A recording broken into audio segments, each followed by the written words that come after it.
Hello,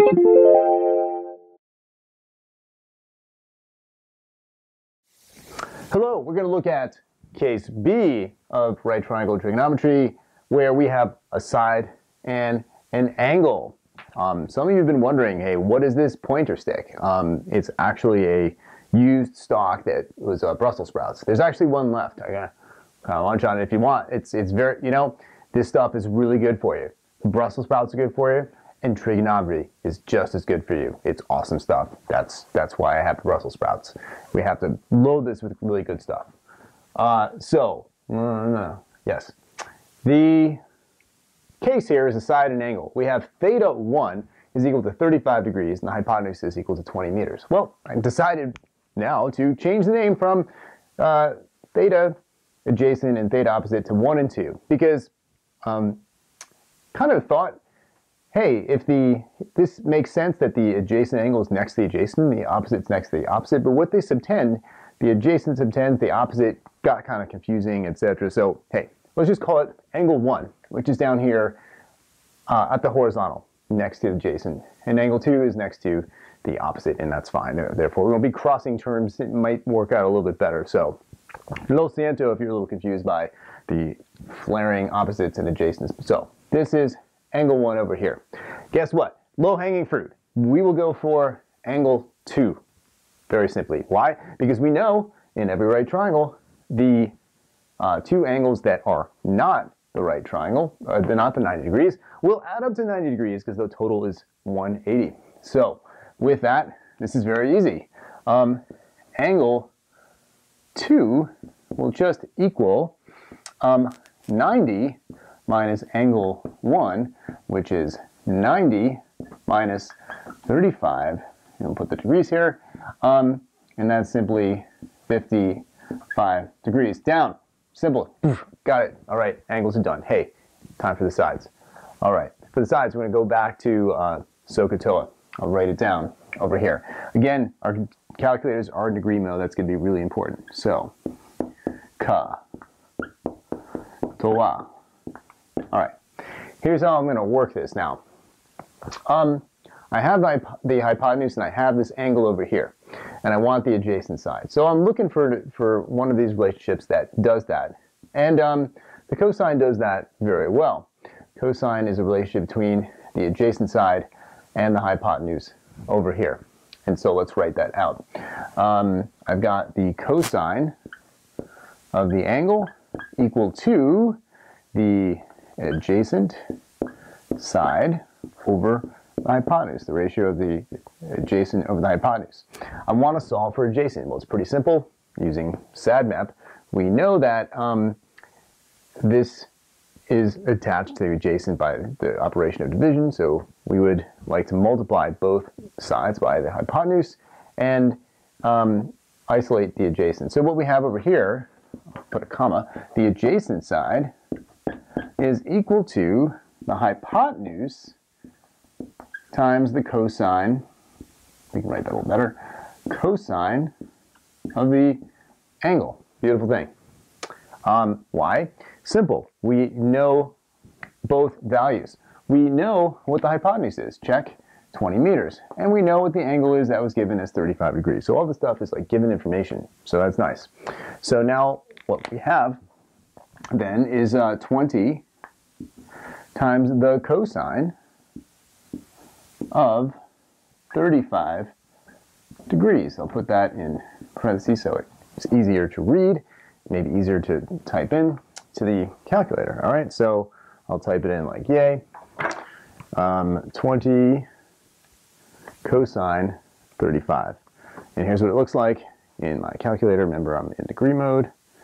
You can see that. Equals, okay, 16.4. We call it 16.4.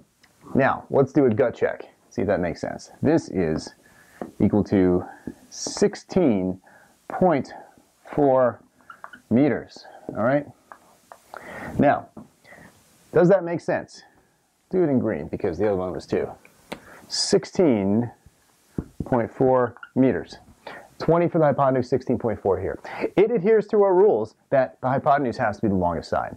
I think it's probably, my gut says, that's good. That's going to work. So if you were in a wacky mode or something like radian mode, you might have gotten a negative or crazy value that was greater than the hypotenuse. No, you don't want that. Okay, degree mode, we did it right. This is all good. Our next gut check too will be the fact that because this angle here we calculated to be 55 degrees, it's the larger angle, so this side, the adjacent side, has to be larger than the opposite side. They're only equal in the case where the angles would be equal, and that would be splitting 90 in half, 45 degrees, 45 and 45, isosceles triangle. So in that case, these sides would be equal, but they're not here, 35 degrees versus 55 degrees. So this isn't quite drawn to scale, but this side would be shorter if we did. Okay, I'm just plugging values in here for the demonstration. And I didn't take the time, the care to actually draw it out, but that's what computers are really good for. So, but here we at least get the correct values and it'll all be good. So we have the opposite side left. Couple ways to do it. We could go back to the Pythagorean theorem and solve for the opposite side, just like we did in the first case, case A, but I'm going to do it a little bit differently. I want to do it using SOHCAHTOA and continue with that. I personally, it's just my preference, but you can choose to do whatever you want. I realize though that I have the hypotenuse and I have the, I want the opposite, and I have the angle here as well. Okay, sine of this angle is equal to the opposite over hypotenuse. So really everything's based on the angle that we were given, this guy over here. And so that being the case, let's use it. So I've got sine of the angle equals the opposite side over the hypotenuse. And it's a very similar pattern. I want to demonstrate that. The opposite side is equal to the hypotenuse times the sine of the angle. Don't get confused, it's not this angle up here. We're still looking at this guy because according to this angle, this is the opposite side that it subtends, okay? The adjacent side is next to that angle. So this is looking good because we, of course, have this and we have this. We had them in the very beginning, both of these things. With both these values, we can get the opposite side and adjacent side. I didn't even have to invoke the Pythagorean theorem, but of course, you're free to do so if you would like.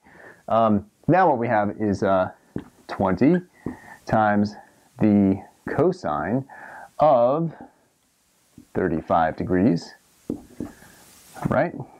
And that equals, very quickly, so I got 20 times the, I wrote it as cosine. Where's Mish? Where's Mish to help me not screw up again? Sine, here we go. 20 times the sine of 35, and what I get is 11.47. Okay, so 11.5 roughly meters. Okay, it's smaller, it's what we thought. That totally works out. Now, I'm going to blow your mind. I'm going to go backwards with the Pythagorean theorem. I'm like, what? What do you mean? Here's what I mean. I'm going to create a little space here and watch this, man. This is going to be glorious.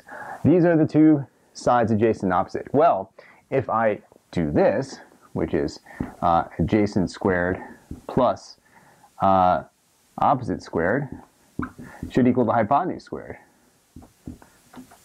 So I'm going to try that with these values. So I'm going to say that, okay, the hypotenuse should be the square root of this squared plus, this is the adjacent side, plus the opposite side squared. So this is 16.4 squared plus 11.5 squared.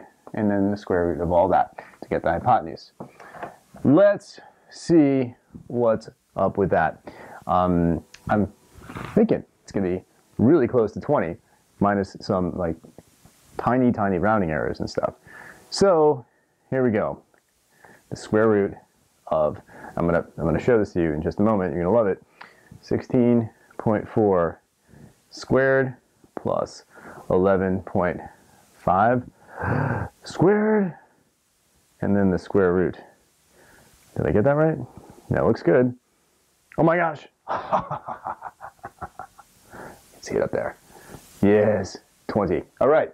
So we went backwards. We did use the Pythagorean theorem, only as a check though. Didn't really have to do that. Just wanted to show you that it worked. Pretty excited. Okay. Morad, almost out. Out.